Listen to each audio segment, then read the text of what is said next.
Baik, Assalamualaikum warahmatullahi wabarakatuh.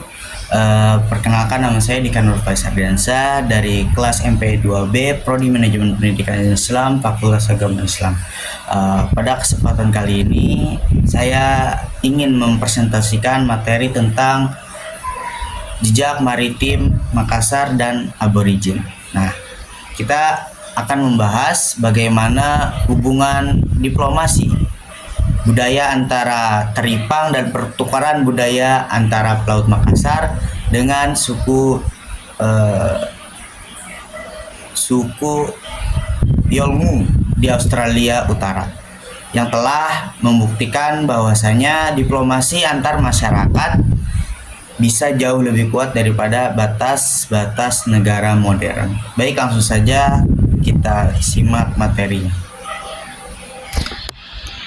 Baik, materi presentasi kali ini yang berjudul Jejak Maritim Makassar dan Aborigin, Diplomasi Perdagangan dan Pengaruh Islam di Australia Utara. Para penakluk samudra.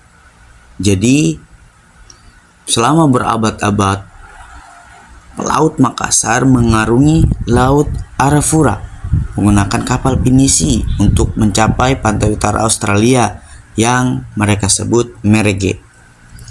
Mereka mengarungi lautan tersebut bukan sekadar hanya untuk perjalanan semata, dan juga bukan untuk melakukan sebuah penjajahan, melainkan untuk menumbuhkan atau jalinan perdagangan transnasional yang diakui secara lokal oleh suku Yolngu di Australia.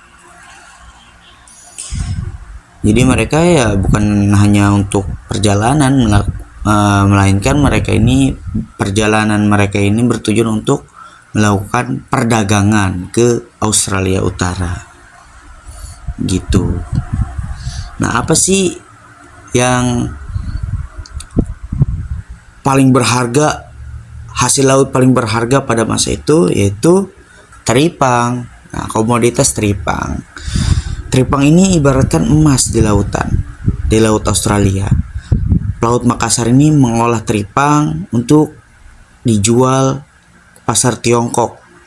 Nah, kerjasama simbiotik antara suku aborigin untuk membantu pencarian dan pengolahan dengan imbalan teknologi.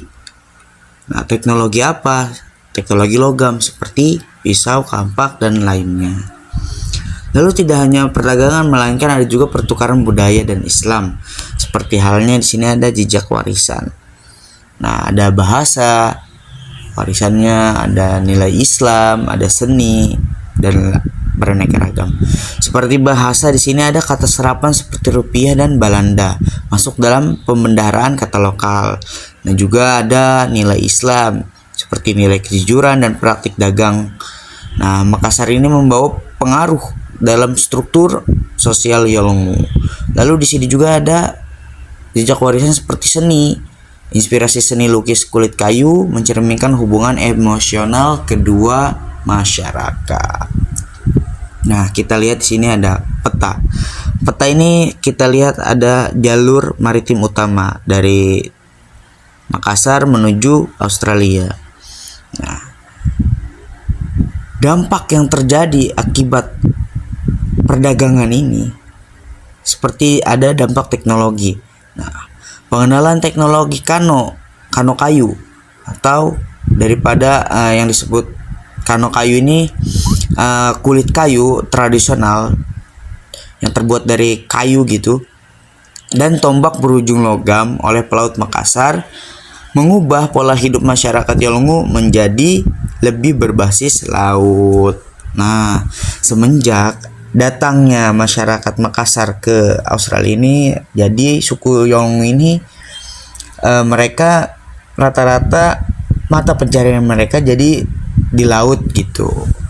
Nah, juga di sini ada perbandingan kontak antara kontak Makassar dan kontak Eropa. Ada sifat, tujuan, dan dampak.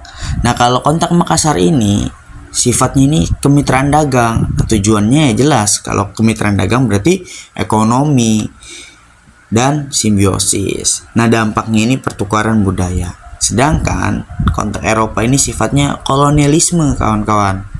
Tujuannya eksploitasi dan dominasi. Dampak yang terjadi ya marginalisasi budaya gitu, kawan-kawan. Jadi berbeda kontak Makassar dan kontak Eropa. Kita lihat dari sifat, tujuan, dan dampaknya begitu. Perbandingan kontak. Kalau Eropa ini kan lebih ke sifatnya ke kolonialisme, sedangkan kalau kontak Makassar ini kan kemitraan dagang. Ya berarti tujuan dan dampaknya juga berbeda. Kalau Makassar ini tujuannya ya ekonomi dan simbiosis, menyebabkan berdampak pada pertukaran budaya. Sedangkan kontak Eropa tujuannya ini eksploitasi dan dominasi. Ya dampaknya marginalisasi budaya.